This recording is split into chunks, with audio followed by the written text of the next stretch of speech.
Olha o carro lá. Cara, não vem muito perto de mim. Não, a gente vai manter a distância, pode ficar tranquilo.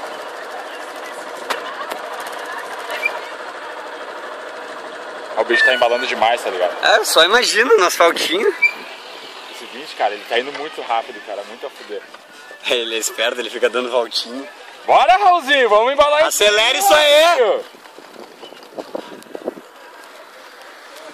Dá pra ir mais rápido.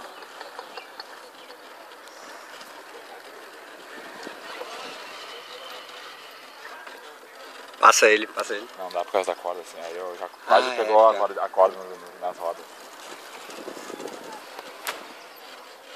Olha as marcas no chão. É, aham.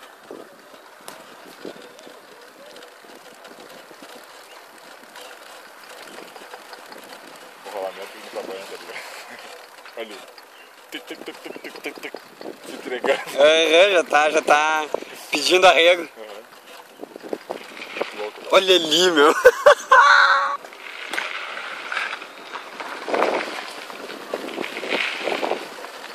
O bom desse asfalto é que ele não come tanto pneu, esse daqui. Sim, ele, né? ele desliza mais sobre as pedrinhas. Aquele lá não, aquele lá é muito fino.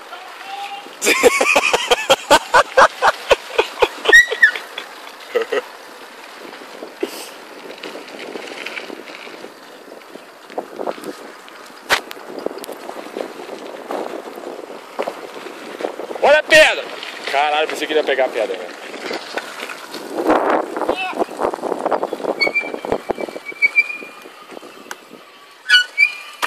Faz bem aberto.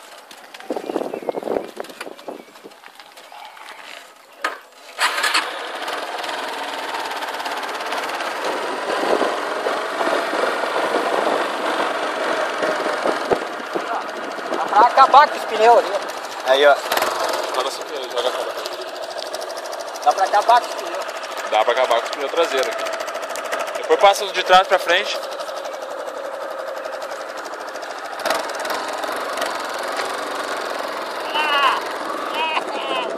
Vai!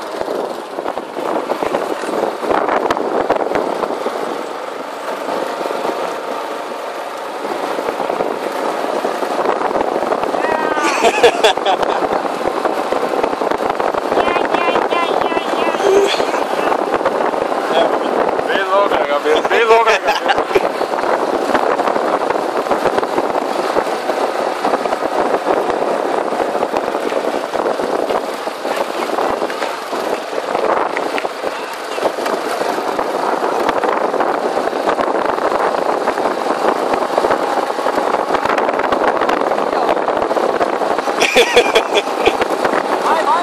Vai.